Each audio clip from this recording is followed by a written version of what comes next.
नमस्कार, मैं हूं आलोक मेहता। एडिटर साई में आपका स्वागत है। हमारा अनुरोध है कि आप एडिटर साई देखें, लाइक करें, सब्सक्राइब करें, मित्रों को, ग्रुप्स को फॉरवर्ड करें और उनसे भी आग्रह करें कि वे भी सब्सक्राइब करें ताकि नियमित रूप से हमारी बात, हमारी वीडियो उन तक पहुंच सके और उनके कमेंट्स, आपके कमेंट्स भी हमको मिलते रहें। उससे हमेशा हम सुझावों का स्वागत करते हैं।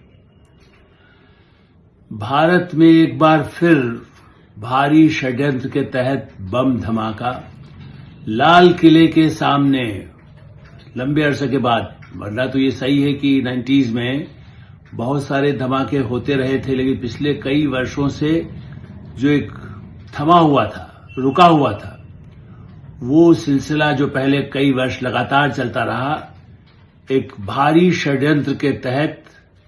जो बम विस्फोट हुए, जिससे कि अब तक कहीं वैसे तो प्रभावित हुए हैं 20-25 लोग, 9 के मरने की, 10 के मरने की, चूंकि अभी कुछ लोग बहुत ही नाजुक स्थिति में हैं, लेकिन जिनकी मृत्यु हुई है पहले तो हम उनको श्रद्धांजलि देते हैं। उनके प्रति मासूम लोग जो इस तरह के आतंकी हमले से जिनकी जान जाती है, ये बहुत ही भयावह लगता है। लेकिन जैसा हमने पहले भी कल एक वीडियो किया था, तब तक ये सूचना थी कि कैसे 3000 किलोग्राम विस्फोटक सामग्री रखी हुई थी फरीदाबाद में और उससे संबंधित जुड़े हुए लोग गिरफ्तार हो रहे थे। तब तक ये बम धमाका नहीं हुआ था, लेकिन जिस तरह से जो उसके आतंकी 3 गिरफ्तार हुए, बल्कि 7 उससे जुड़े हुए लोग कुल मिलाकर के गिरफ्तार हो चुके थे।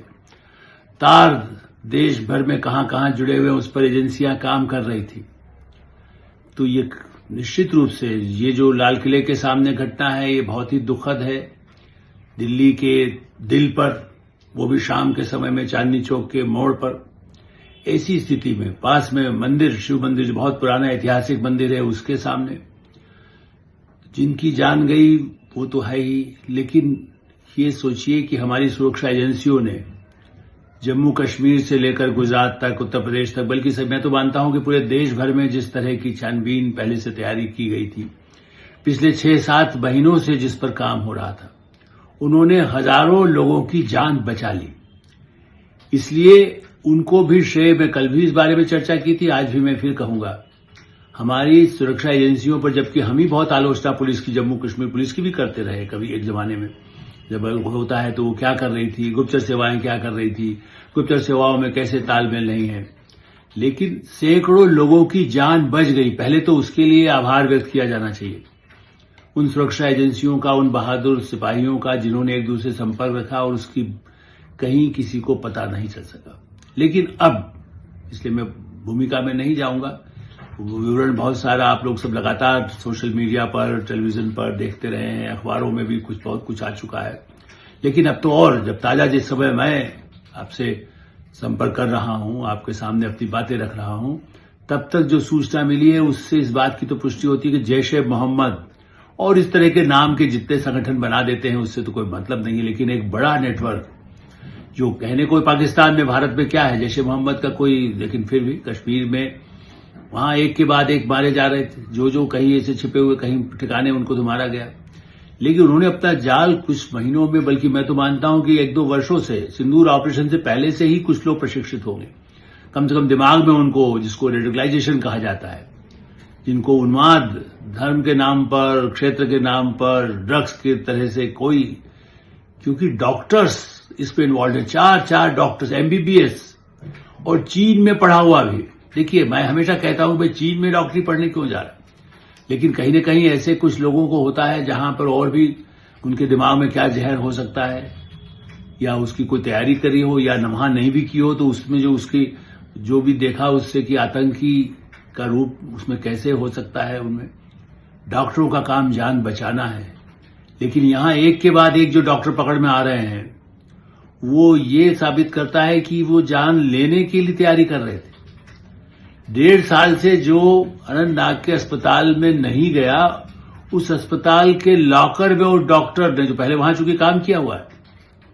बाद में वो फरीदाबाद आया, सहारनपुर गया, कहां इस तरीके की छुपता छुपाता क्या कर रहा था, लेकिन वो उसका लॉकर में वो रखा हुआ AK-47 और भी उससे संबंधित सामग्री, नेचुरली इसको आप कह सकते हैं कि कैसे उसका उपयोग किया जा सके, ऐसे हथियार उसने अपने लॉकर में, जहां जैसे होता है गाउन पहनते हैं आप जाकर के सफेद, जान बचाने के लिए, ऑपरेशन थिएटर के लिए या अस्पताल में काम करने के लिए,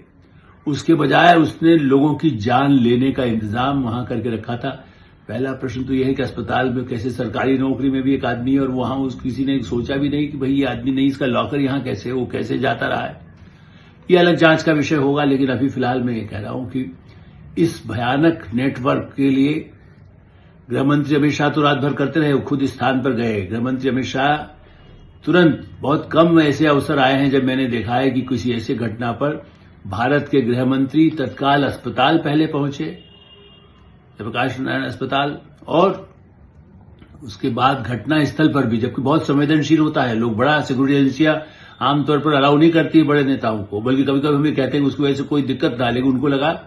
कि मॉनिटरिंग, देश को यदि कोई सूचना देनी है या प्रधानमंत्री नरेंद्र मोदी जो लगातार संपर्क में है उनको सही सूचनाएं मिले,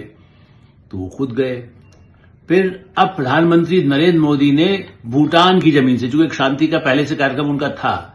जो विश्व शांति की स्थापना के अवसर पर एक विशेष कार्यक्रम, जबकि वो पहुंचे वापस दिल्ली, किसी समय वापस आ रहे हैं, और उन्होंने वहीं से ही ये ऐलान कर दिया है। मैंने दुख तो व्यक्त किया है इस भयानक घटना के लिए जो आतंकी हमला हुआ, लेकिन उन्होंने सुरक्षा एजेंसियों की चर्चा करते हुए कहा कि देखिए, इसके दोषियों को बख्शा नहीं जाएगा, वो कहीं भी छिपा हो। जैसे उन्होंने पाकिस्तान को चेतावनी, सितंबर के जब पहले घटना हुई और उसके बाद पहलगाम के बाद भी जिस तरह से उन्होंने कहा था कि किसी को बख्शा नहीं जाएगा, तो ये तो भारत के दिल पर, लाल किले के गौरवशाली उस स्थान के सामने जिस तरह से किया गया है, तो प्रधानमंत्री नरेंद्र मोदी ने चेतावनी नहीं बल्कि घोषणा की है कि किसी को बख्शा, इसके पूरे जो इसके पीछे लोग हैं, खाली जो सामने पकड़े गए, जो खुद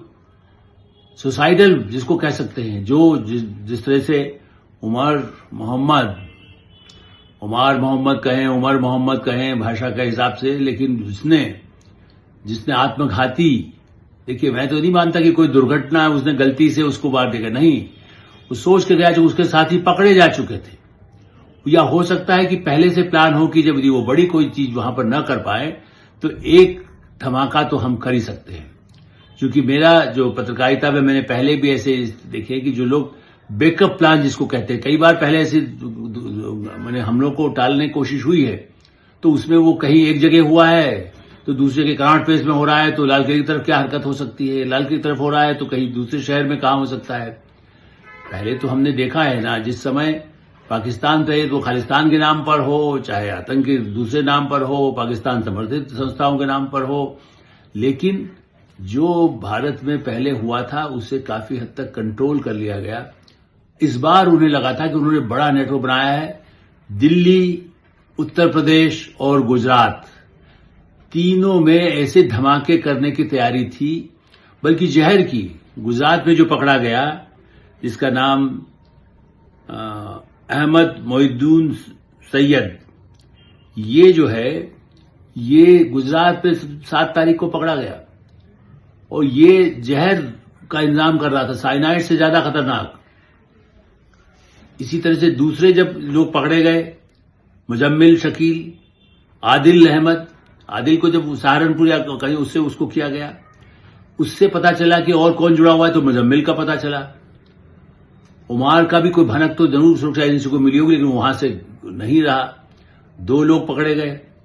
एक लखनऊ में इसी से संबंधित, देखिए अल फलाह यूनिवर्सिटी जो फरीदाबाद में है, जिसकी पहले इंजीनियरिंग कॉलेज चलाया, दूसरा एक ट्रस्ट बना हुआ है और उसके तहत मेडिकल कॉलेज भी है और पढ़ाने की सुविधा भी है। इसीलिए उमर मोहम्मद ये वहां अपने को ये भी इसको कहा कि हाँ भी तो पढ़ाते हैं या वहां काम कर रहे हैं, डॉक्टर हैं। और आदिल अहमद, मतलब जिन सब लोगों के जो ऊपर से जो रूप है, जैसे हमने कल भी चर्चा की थी कि जब नक्सली या माओवादी या आतंकी वो अर्बन नक्सल जिसको कहते हैं या अर्बन आतंकी, गांव में छिपे, जंगल में छिपे हुए आतंकी नहीं, वो लोग जो शिक्षित हैं, इंजीनियर हैं, डॉक्टर्स हैं, प्रोफेशनल्स हैं, टीचर्स हैं, मीडिया का भी कोई हो सकता है जो आतंकियों को मदद करता हो। इसलिए मैं सबको, किसी को इस पे जो शिक्षित वर्ग में से जैसे, और हाईली देखिए 9/11 यदि अमेरिका में हुआ था तो हवाई जहाज उड़ाना किसी, वो भी सुसाइडल बम था ना। अटैक आप 2001 याद करिए, 9/11 जो हुआ वहां पर लोग ये कहते हैं कि साहब अशिक्षित है, बेरोजगारी है, गरीबी है, इसलिए सब आतंकी बनते हैं। जो हमारे मानव अधिकार के नाम पर जो संस्थाएं बनाकर अरबों रुपया, करोड़ रुपया कमाती है, सबको नहीं कह रहा हूं, लेकिन कई ऐसी संस्थाएं जो विदेशों में हैं, जो भारत के खिलाफ भी करने वालों को बचाने के लिए आतंकियों को कह देती है कि उनका मानव अधिकार है। आप ये बताइए, इस उमर मोहम्मद को का मानव अधिकार है, और जो मारे गए उनका अधिकार नहीं था क्या? जो लोग, इसीलिए प्रधानमंत्री ने कहा है कि उनको जो प्रशिक्षित किया होगा, जो इनके मन में जहर डाला होगा, जिसने इस षड्यंत्र को किया होगा, क्योंकि अभी अब कई जगह ठिकानों पर, जम्मू कश्मीर में तो हो ही रहा है, उनके परिजनों में से भी जिन पर संदिग्ध हो, क्योंकि देखिए जिस कार का इस्तेमाल किया आत्मघाती दस्ते ने, दस्ता तो नहीं कहेंगे, जो अकेला वो गया अकेला, क्योंकि उसको मालूम था कि अब तो पकड़ा जा रहा हो सकता है, या नहीं भी मालूम हो तो उसका एक रहा कि वहां तो पकड़ेगा, इसकी सूचना तो उसको थी। 3 घंटे जाके लाल किले की पार्किंग में उसने अपनी गाड़ी रखी ताकि सही सबब, सबसे अधिक जब भीड़ हो, जो भी भारत दिल्ली में आए हों, जानते दिल्ली के लोग तो जानते ही हैं, बाहर के लोग भी, हाँ, जैन मंदिर भी है, हिंदू मंदिर भी है, जामा मस्जिद भी है, और ऐसा नहीं कि खाली हिंदू मारे जाते हैं, मुस्लिम भी तो वही उसी इलाके में रहते हैं, इतना भीड़ भाड़ा इलाका होता है। तो निशाना बनाकर बाकायदा पहले से प्लान रहा होगा। समय 6:50, 7 बजे सबसे पीक आवर्स होता है, जिसमें लोग आते हैं, जाते हैं, दुकानें बंद होती हैं, चालू होती हैं, सड़क पर दुकानें लगी होती हैं। तो ऐसे उसके लिए किया गया, लेकिन उनके पीछे कौन है? इसलिए गृह मंत्री अमित शाह और रक्षा मंत्री राजनाथ सिंह ने भी बहुत कठोर चेतावनी भी दी है, और राजनाथ सिंह जी ने आज तो बल्कि सेना के एक मीटिंग में, सेना के जो प्रमुख लोग हैं